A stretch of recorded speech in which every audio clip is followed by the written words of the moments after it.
وعلى آله وأصحابه أجمعين أما بعد. بإذن الله ta'ala, before we continue on, inshallah, with the refutations to the doubts of the Khawarij and the people of Takfir, let us please go through a brief recap of last week's dars, inshallah. So we mentioned that, whether the Shaykh mentioned, Hafidhahullah, Shaykh Bandar Ibn Naif al-Utaybi, Hafidhahullah, he mentioned that before we delve into this issue in regards to Takfir or the rulers and the doubts of the people of Takfir and Khuruj and so on and so forth, then let us mention a few usul.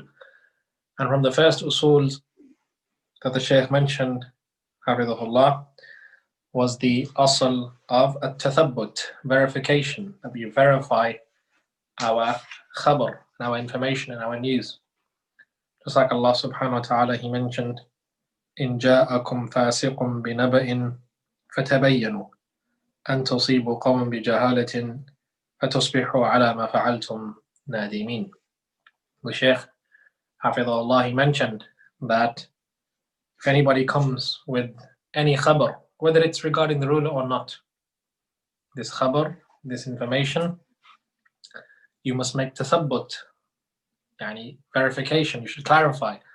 And another riwayah of the recitation of the Quran, Allah subhanahu wa ta'ala, He says, فَتَثَبَّتُوا, affirm, clarify, verify this news. Why? أَن تُصِيبُوا قَوْمًا بِجَهَالَةٍ فَتُصْبِحُوا عَلَى مَا فَعَلْتُمْ نَادِمِينَ. Because if you do not, then perhaps you will harm a people due to your ignorance, due to your jahl, and then you'll be over what you did regretful. And the Shaykh, Hafidhahullah, he mentioned that the khabar, the news, the information of somebody who is sadiq, somebody who is trustworthy, his khabar, it is maqbool, it is accepted. And as for the one who is known to be a kadhab, a liar, then his khabar, his news, his information that he brings is mardood, it is rejected. And as for the person who we do not know whether he is trustworthy or that he is a liar, then we make tathabbut, we find out, nufassil, we go into detail. And likewise with the fasiq, we go into detail. And the Shaykh, he mentioned that this verse is not only specific for people who are fusaq, who are major sinners. And the reason being is because somebody who is majhul, who is unknown, we don't know whether he's truthful or whether he is a liar, we don't know. يحتمل أن يكون فاسقا. It might be that he is a fasiq, we don't know. It might be that he engages in fisq. So therefore we have to make tathabbut, just like we do the one who is majhul, we make tathabbut of his khabar, just like we do for the one who is a fasiq. They take the same rule, they take the same rule because they share in the same illah, they share in the same considering factor, which is that if they, via their information, are wrong, أن تصيبوا قوما بجهالة, they might harm a people due to their ignorance. فتصبحوا على ما فعلتم نادمين, and they will become over what they did regretful. So the fasiq and the majhul, they meet in the same hukm, they meet in the same ruling, which is that in that illah, which is that we don't harm a people due to our ignorance, and then we become over what we have done regretful. This was the first asl that the Shaykh, Hafidhahullah ta'ala, he mentioned in regards to the Qawaid of Ahl Sunnah wal Jama'ah in refutation of the people of Takfir and the Khawarij. And then today, bi'idhnillahi ta'ala, we are going to mention the second asl. We are going to mention the second principle of Ahl Sunnah wal Jama'ah in regarding this masala, this issue. The Shaykh, Hafidhahullah ta'ala, he says, أجمع الأصل الثاني أجمع أهل السنة على عدم جواز الخروج على ولي الأمر إلا في إذا وقع في الكفر أو إلا إذا وقع في الكفر البواح الصريح الذي لا احتمال فيه. ولذلك فإنه يقال إن الكثير من الشبه ما هي إلا معاصٍ لا تصل بفاعلها إلى حد الكفر. The Shaykh, Hafidhahullah ta'ala, he says that Ahl Sunnah wal Jama'ah have ijma', there is a consensus على عدم جواز الخروج على ولي الأمر. There is a consensus that it is not permissible to rebel against the Muslim ruler إلا إذا وقع في الكفر البواح, except or that يعني unless he falls into clear-cut kufr الصريح الذي لا احتمال فيه, so clear-cut that this disbelief has to be so clear-cut that there is no excuse within it, that there is no possibility of reconciliation. ولذلك فإنه يقال, and that is يعني it's said إن الكثير من الشبه ما هي إلا معاصٍ, and many of the doubts the people of Takfir and the Khawarij they bring forth, then they do not reach the level of kufr. يعني ما تصل بفاعلها إلى حد الكفر. It's not kufr, rather they are ma'asi. They are sins that the rulers they commit, whether it's engaging riba or killing or opening concerts and so on and so forth, or whatever munkar happens in those countries. These are ma'asi, they are sins that do not reach the level of kufr. Therefore, it is not allowed to rebel against the ruler if he falls into these ma'asi. وَالْوَاجِبُ التَّعَامُلُ مَعَ الْعَاصِي بِمَا جَاءَ فِي الْكِتَابِ وَالسُّنَّةِ. And then the Shaykh حفظه Allah, he mentions that how do we deal with such a person who is a sinner? Because of course the ruler is a human like us, he sins. So how do we deal with this sinner? We deal with him in a way which the Quran and the Sunnah have outlined. مِنَ النُّصُحِ وَالدُّعَاءِ, from giving advice and making dua. مع بقاء السمع والطاعة في كل ما يؤمر به عدا المعصية التي أمر بها. And with the advice that we give to the ruler and making dua for him, we remain يعني مع بقاء السمع والطاعة, that we listen and obey the ruler in that which he orders, ما عدا المعصية التي أمر بها, except for the sin that he orders. So when the hakim, the ruler, if he orders his people to sin, if he orders them to sin, then we do not obey. فَلَا سَمْعَ وَلَا طَاعَ. We do not obey that ruler in that sin, in that ma'asiyah. If he commands us to kill somebody innocently, if he commands us to go to places that are involving haram, if he commands us to do haram or say haram, then we do not obey him and we do not listen to him.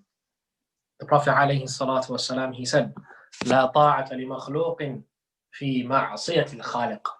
There is no obeying the ruler in disobedience to Allah subhanahu wa ta'ala. Ultimately, we obey Allah Azza wa Jal. That's why Allah subhanahu wa ta'ala, this is a statement from myself, Allah Azza wa Jal, he says in the Quran, Allah subhanahu wa ta'ala orders the believers, يا أيها الذين آمنوا أطيعوا الله وأطيعوا الرسول. O you who believe, obey Allah and obey the Messenger, unrestrictedly. وَأُولُو الْأَمْرِ مِنْكُمْ. Then Allah subhanahu wa ta'ala, he says, and those who are in authority over you, meaning the ulama and the umara, the scholars and the rulers. But notice how Allah subhanahu wa ta'ala, he never said, وَأُطِيعُ أُولِي الْأَمْرِ مِنْكُمْ, and obey those who are in authority over you. No. Obeying is only for Allah and His Rasul sallallahu alayhi wa sallam. And as for the ulama, the umara, as long as their statements and their actions are in accordance with the Quran and the Sunnah of the Prophet sallallahu alaihi wasallam, that is binding upon everybody, every believer to believe in and follow and obey, then we follow and obey them.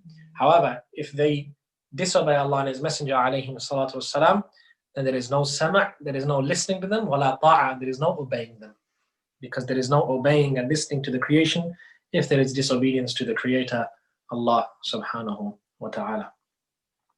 So this is the second principle, that there is ijma', there is a consensus amongst Ahl Sunnah that we do not rebel against the Muslim ruler, ala wali al-amr. And nobody has an ikhtilaf in this. Nobody, even from the misguided sects, except for the Mu'tazila and the Khawarij, but nobody has a dispute in regards to this. Imamah, having an imam, nasb al-imam is wajib. It is obligatory upon the Muslims to have an imam, a ruler over them, a khilafah. And we're going to go into depth, inshallah, bi'idhnillahi ta'ala, in this mas'ala, in this regard, due to the confusion surrounding it.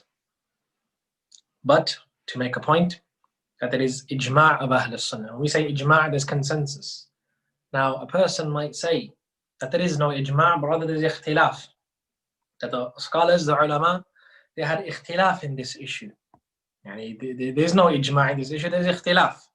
Some say that you should rebel, some say no, rather you should have sabr, and others say it's permissible to rebel, depending on the situation and so on and so forth. To which we respond, yes, there is ikhtilaf. When you read history and when you read the works of the ulama, you will find ikhtilaf amongst them. Of course, there is not an issue out there that doesn't have ikhtilaf. There is ikhtilaf in this mas'ala, no doubt.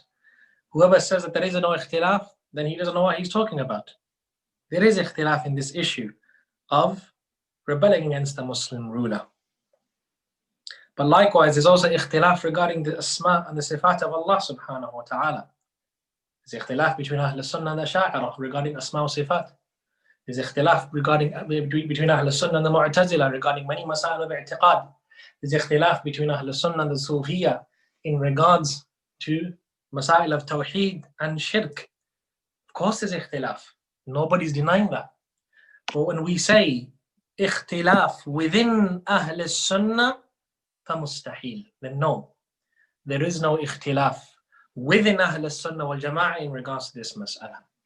Outside, yes, on a broader scheme of things, okay, yes, you will find some ulama saying that it's permissible, it's okay, or whatever the case is.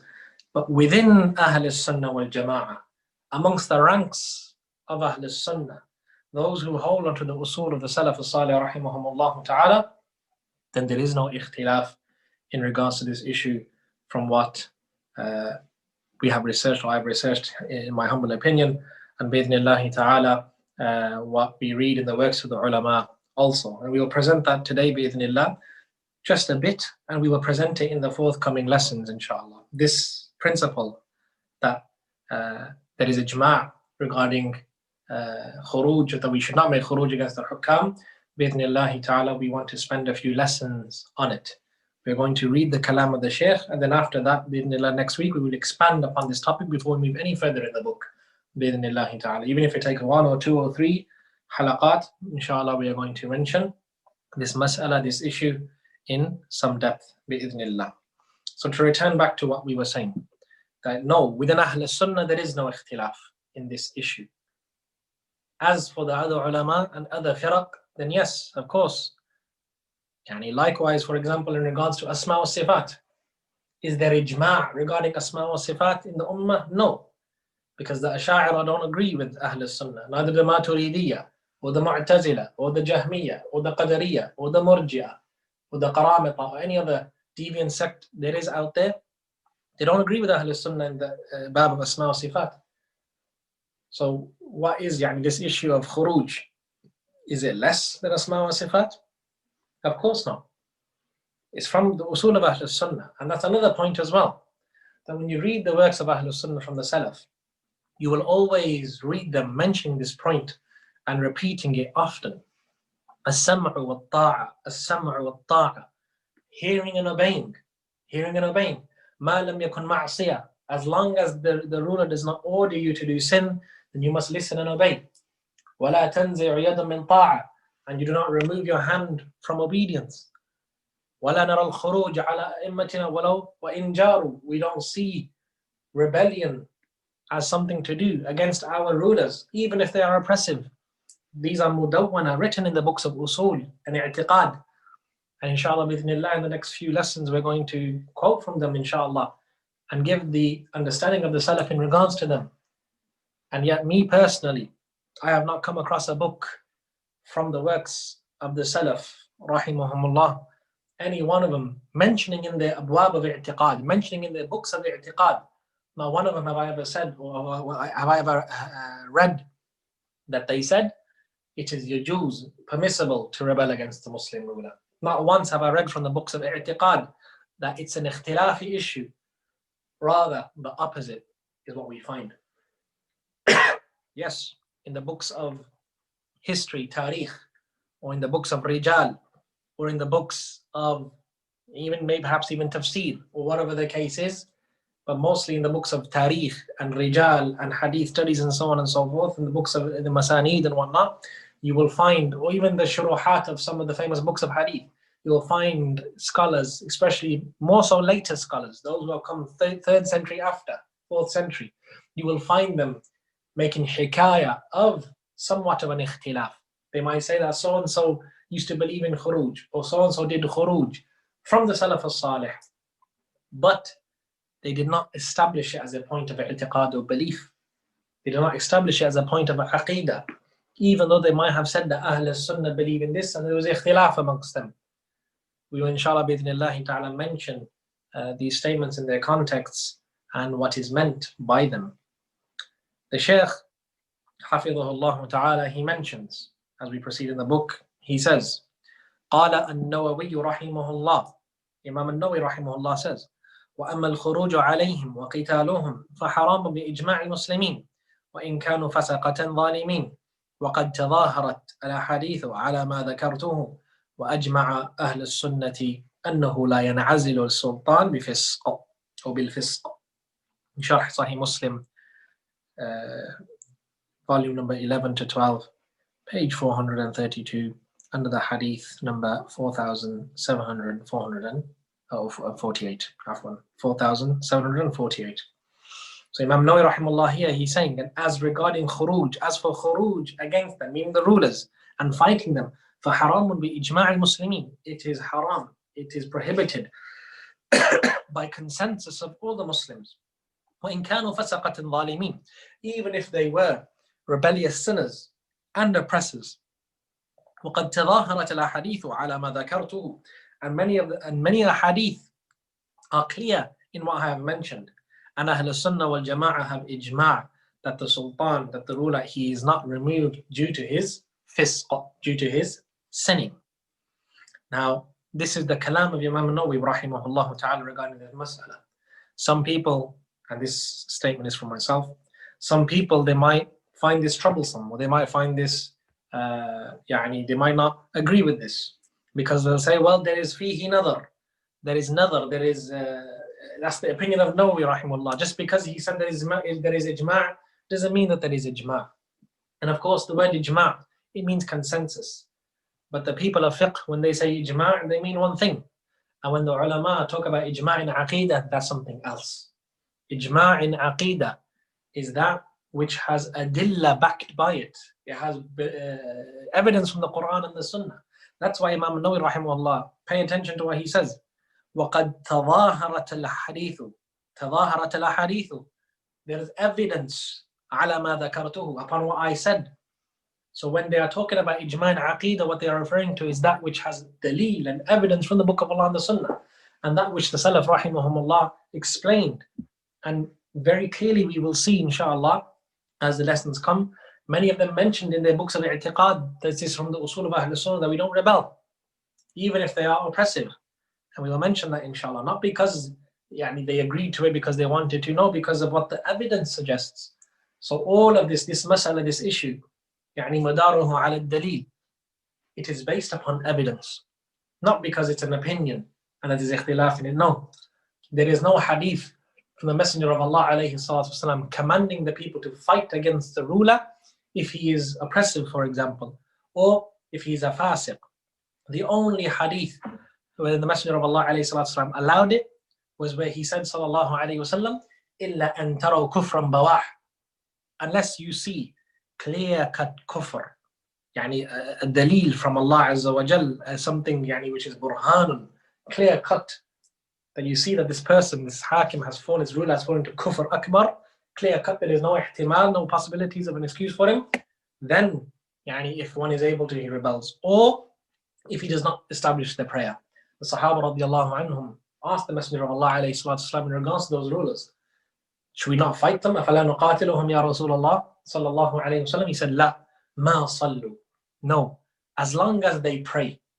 If they do not pray, then yes, because of course the abandonment of the prayer is kufr in of itself. So these two things, unless you see clear-cut kufr, bawah, or that they abandon the prayer, only then is khuruj permissible against them. This is based upon the hadith of the Messenger of Allah alayhi salatu wasalam.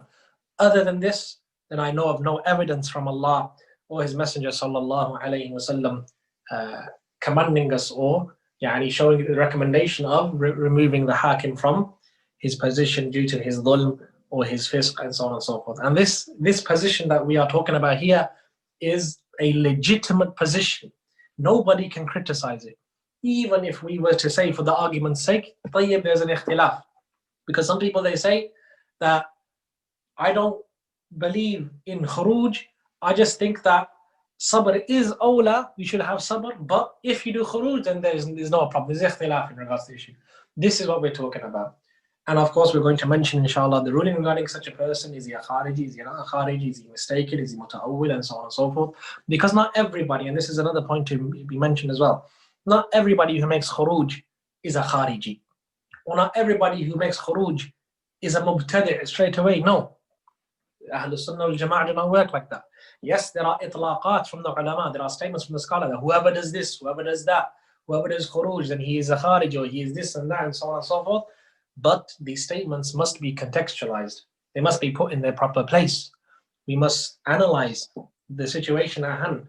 Because if we were to go down the route of applying the statements of the Salaf rahimahumullah to every Tom, Dick and Harry, as they say, then of course many people are going to be declared as Khawarij and innovators and so on and so forth.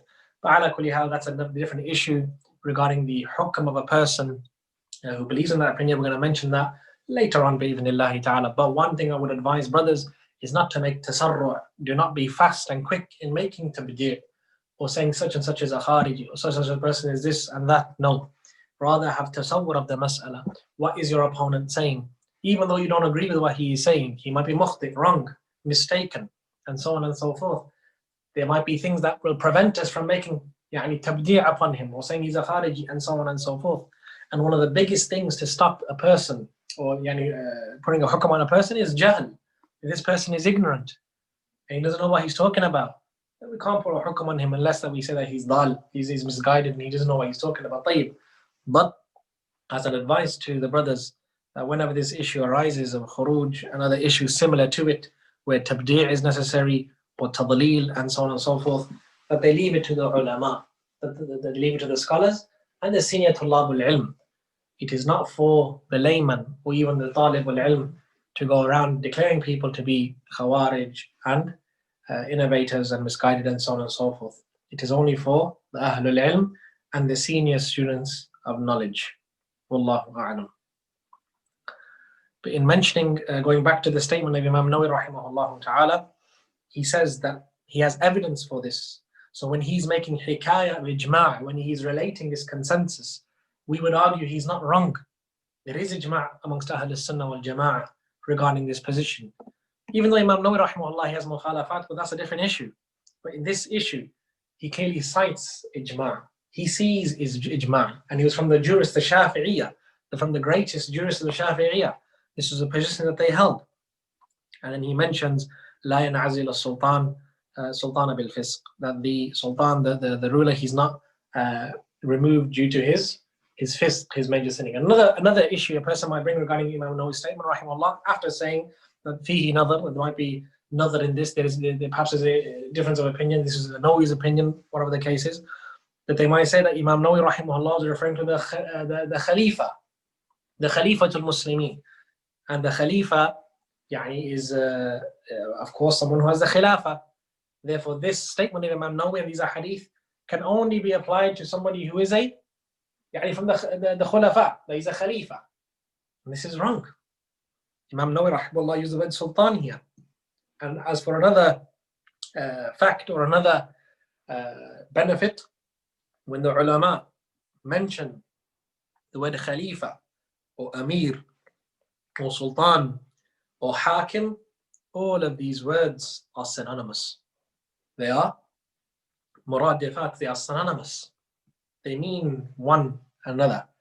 Even though in the kun, the actual entity of a Khalifa is different. The hukm of a Khalifa, the entity of it, how it's run, is different from a Hakim or a Sultan or a Malik or a king or whatever the case is.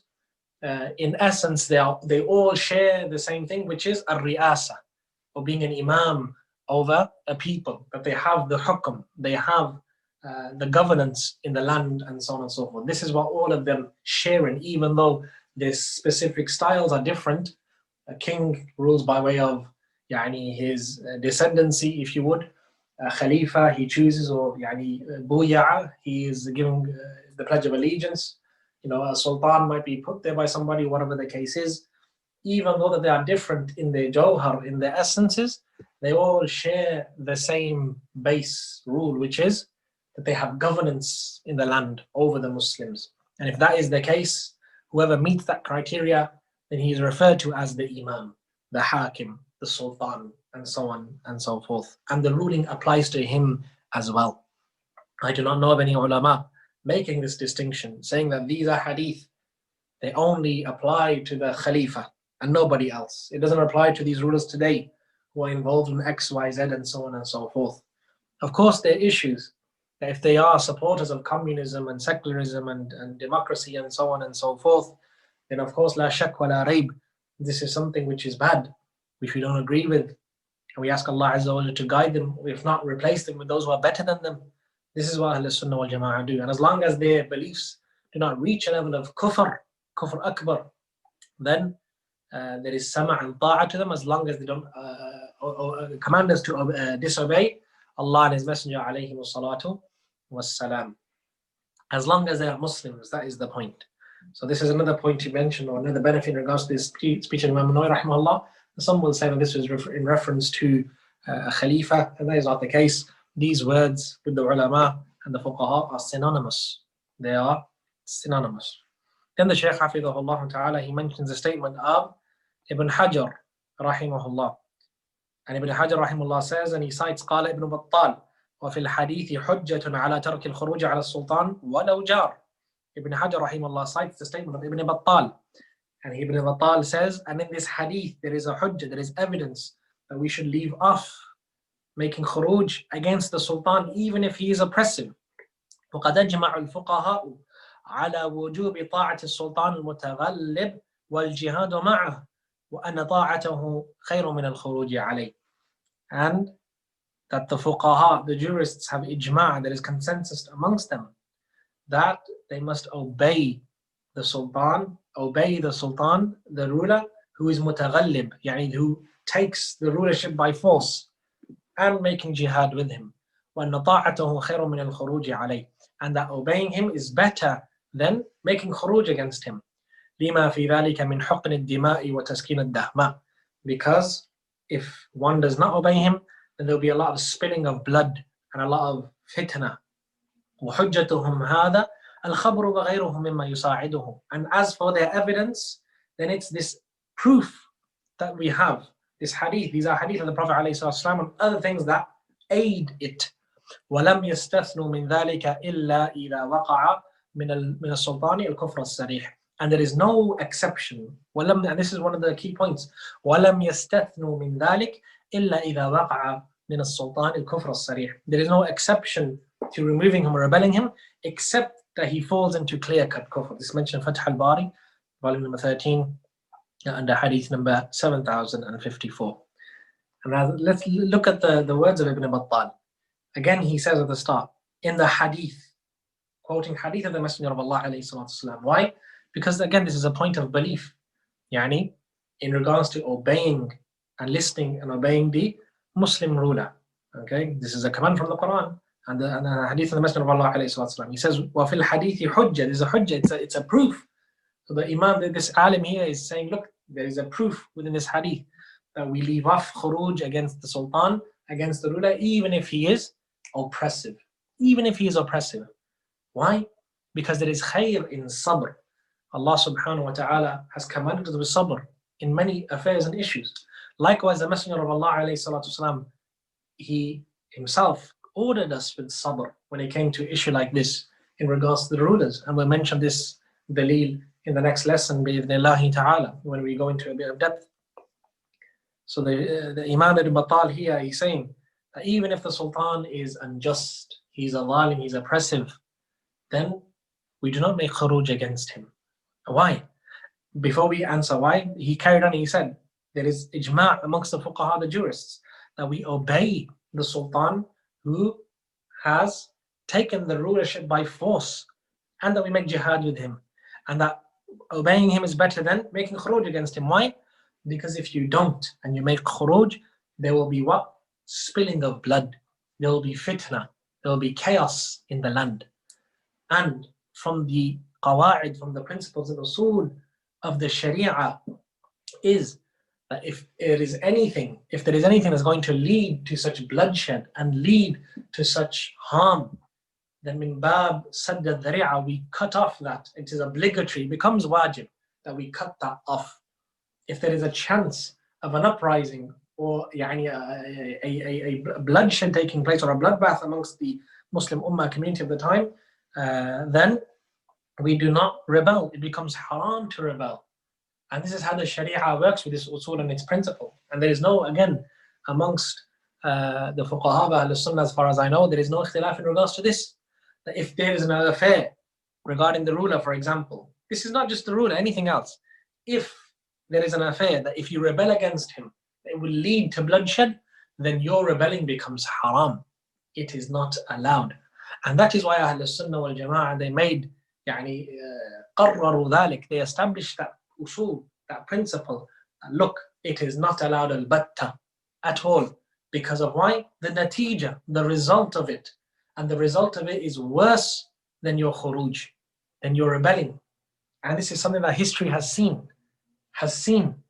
in the early times. Look what happened to Hussein radiallahu anhu, and Abdullah ibn Zubayr, and others. Did that khuruj bring any fruit? No. So the faqih, the one who is a faqih, he looks at this.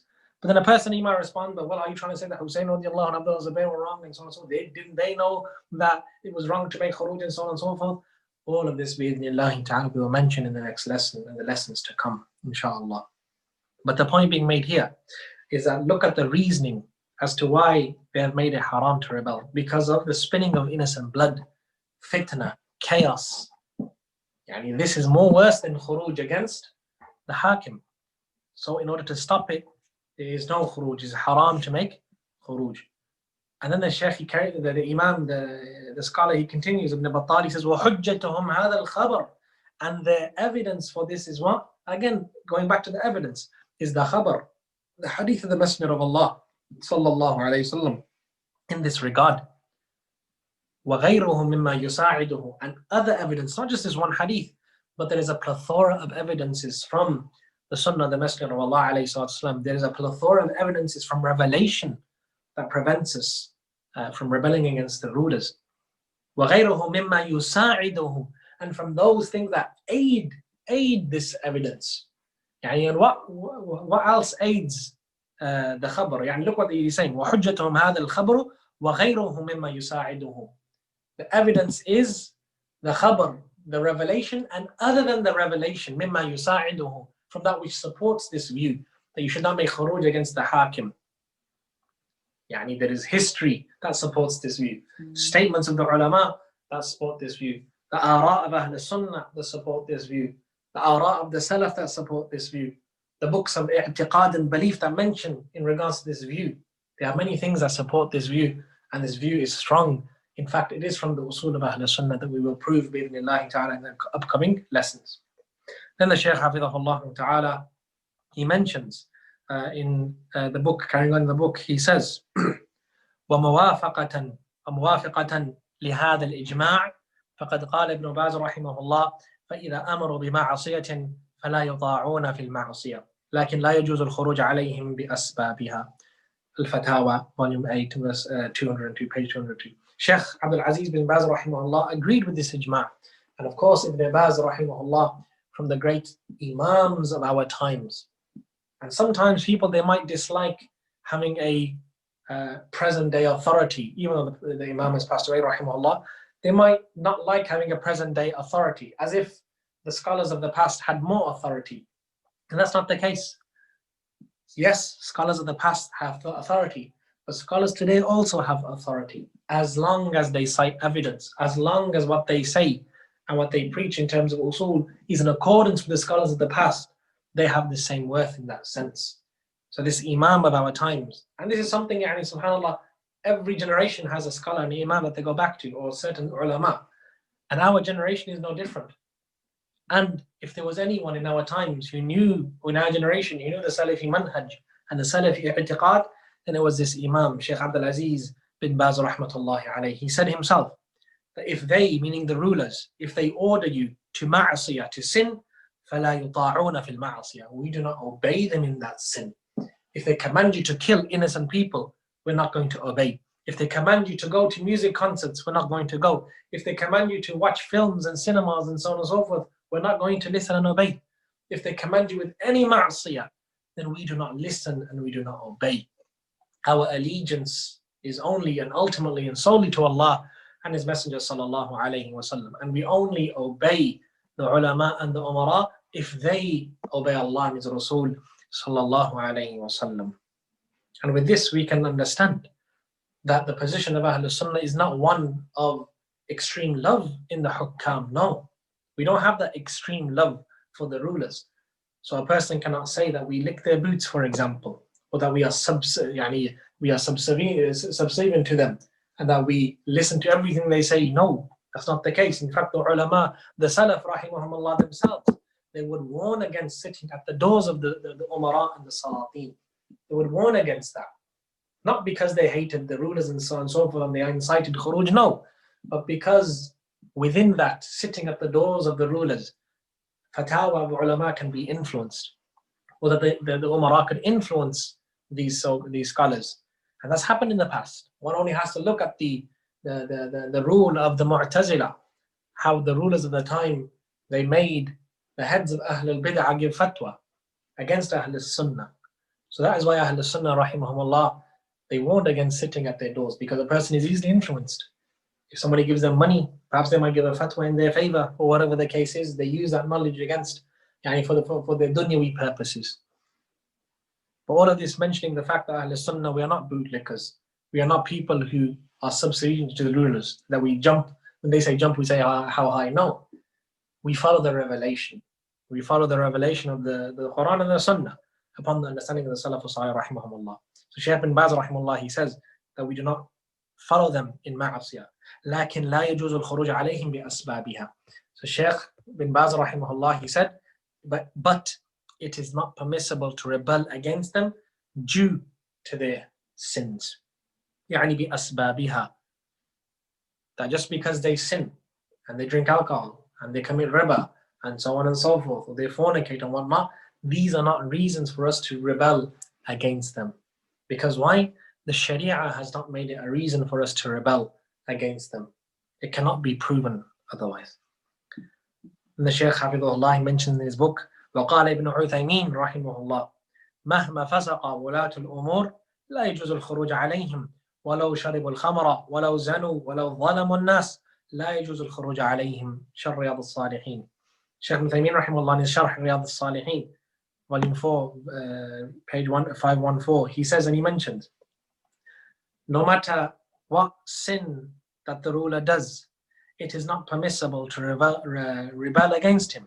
Even if he drinks alcohol or commits zina and he is unjust towards the people, it is not permissible to rebel against him. This is the kalam of Shaykh Muhammad ibn Salih al-Uthaymeen rahimahullah, the faqih of our times. Does this mean that he loves the rulers and he obeys them even in ma'asiyah, or that he wants to lick their boots and so on and so forth? No, this is not the case. The Shaykh does not say this from his whims and desires, but rather based upon revelation. Based upon revelation, just like the Messenger of Allah ﷺ said in regards to the rulers, that they will have their burdens and you will have yours.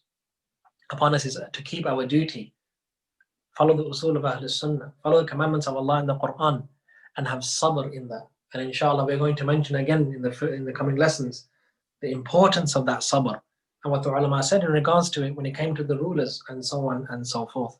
But just to put the point out there, just because whoever holds this opinion that we do not make khuruj even if these rulers are like this, that we are the word it's not coming out of my mouth, that we are not people who are blindly obeying them and so on and so forth. No, that's not the case. We don't blindly follow the rulers. Wallahu musta'an. Likewise, the Shaykh Hafidhullah mentions the statement of Ibn Uthaymeen rahimahullah ta'ala. And the Shaykh, he said, يجب علينا أن نسمع ونطيع وإن كانوا هم أنفسهم مقصرين فتقصيرهم هذا عليهم ما حملوا وعلينا ما حملنا.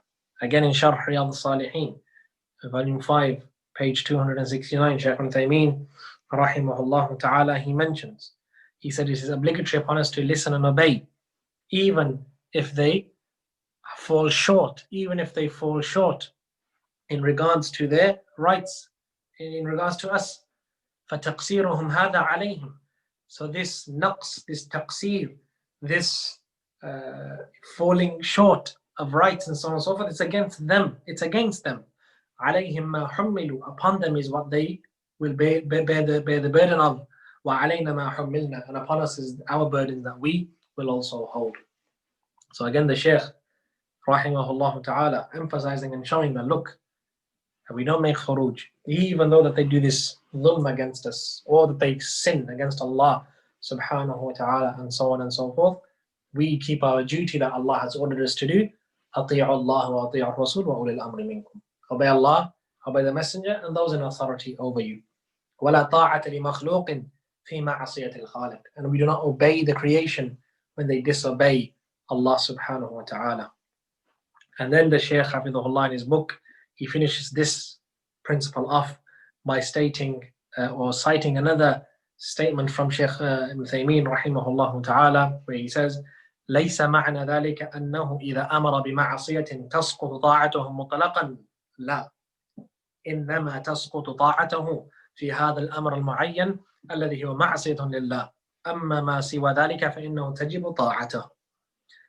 Shaykh Ibn Taymiyyah rahimahullah ta'ala, he said that it doesn't mean that if the ruler orders you to make a sin or commands you to do a sin, that khalas, all obedience to him is dropped. No, it doesn't mean that. Rather, what it means is that that specific issue that he is ordering you to do sin in, that is what is to be dropped. As for anything apart from that, then it is obligatory to obey him.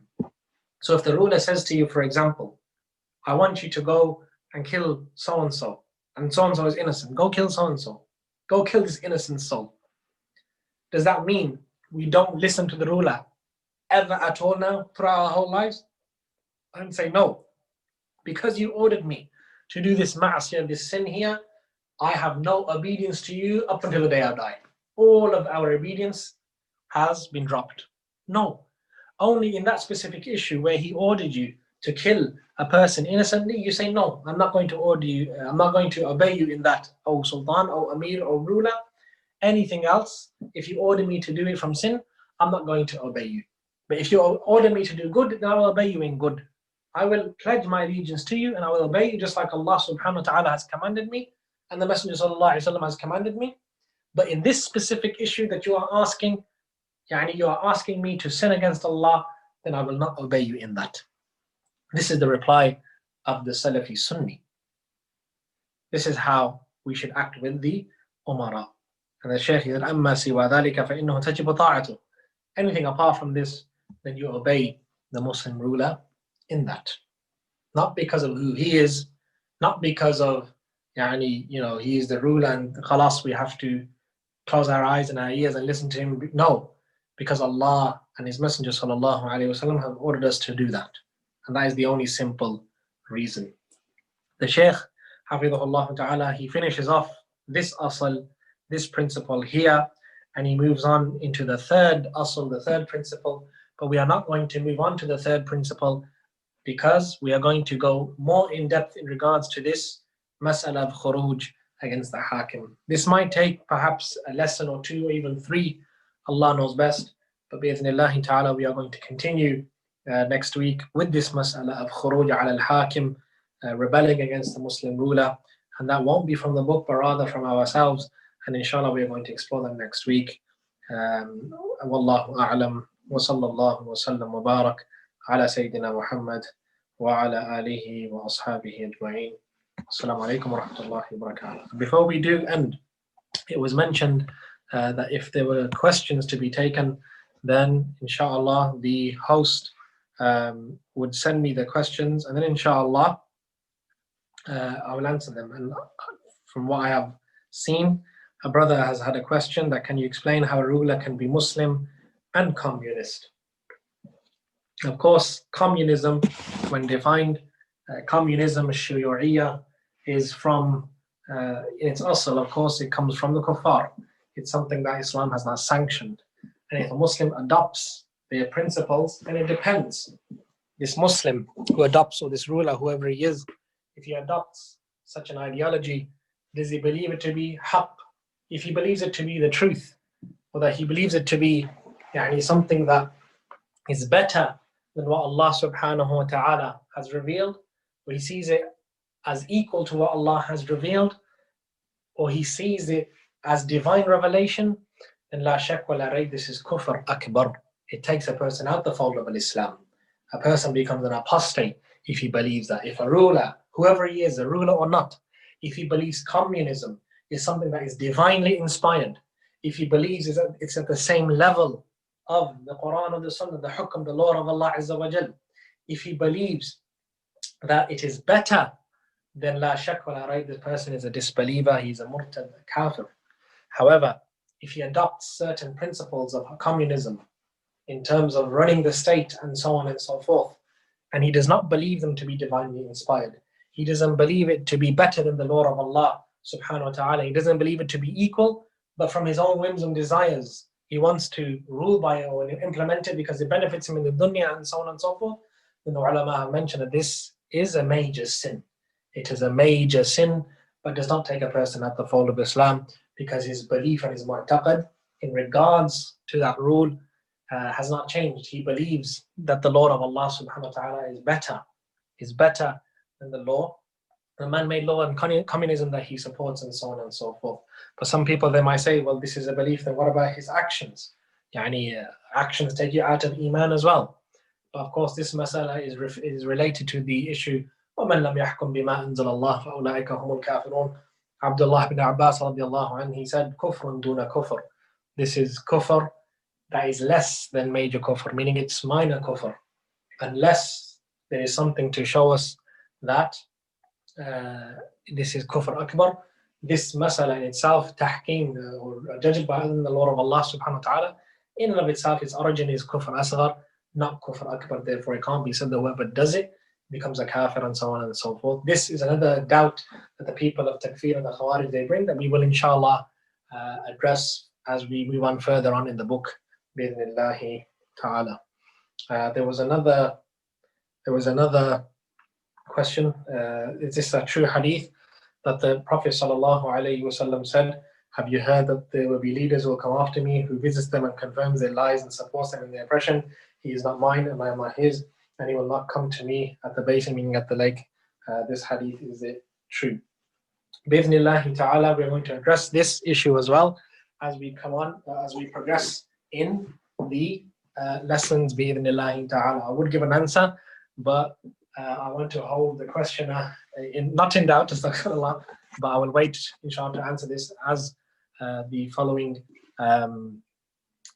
lessons progress. There are hadith to this effect, but we will explain them, inshallah, and those like it bi'idhnillah in the coming lessons.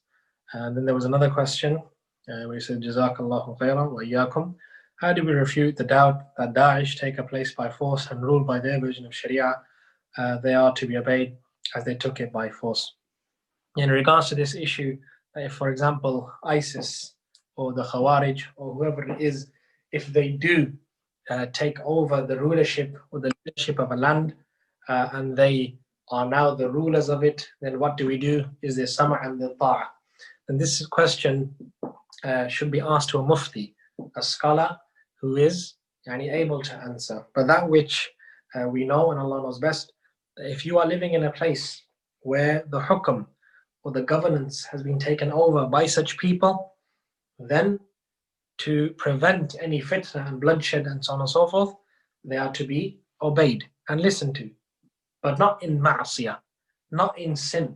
Anything they order you from sin and ma'asiyah, we don't listen to them in, but to protect the life, the blood, and the wealth and so on and so forth. If you are in a place where the governance is by such people or other than them, then upon a person is to stay in his house, to lock himself in, stay away from the fitna. And if they do come to your house, then you can defend yourself. And if they order you to do something good, of course, if they are Muslims, at the Khawarij, the Daesh, there's ikhtilaf whether the Khawarij are kuffar or not. But as long as they're Muslim and they order you to do khair or good, then of course you do that. But if they order you to sin, then we do not obey them in that. And specifically, if this question is regarding Daesh, if they have taken over, do we obey them and so on and so forth or not? Such a question is asked to a mufti because this is not a hypothetical situation. It's something that has happened as well. So therefore, refer to somebody who is far more knowledgeable and a mufti. Wallahu tabaraka wa ta'ala a'lam. And I believe that is it for the questions. Inshallah, bidhnillah, we will resume next week. Wallahu a'lam. Anything I have said that is from mistakes, it is from me and shaitan. Anything that was correct is from Allah and Allah alone. Wassalamu alaikum wa rahmatullahi wa barakatuh.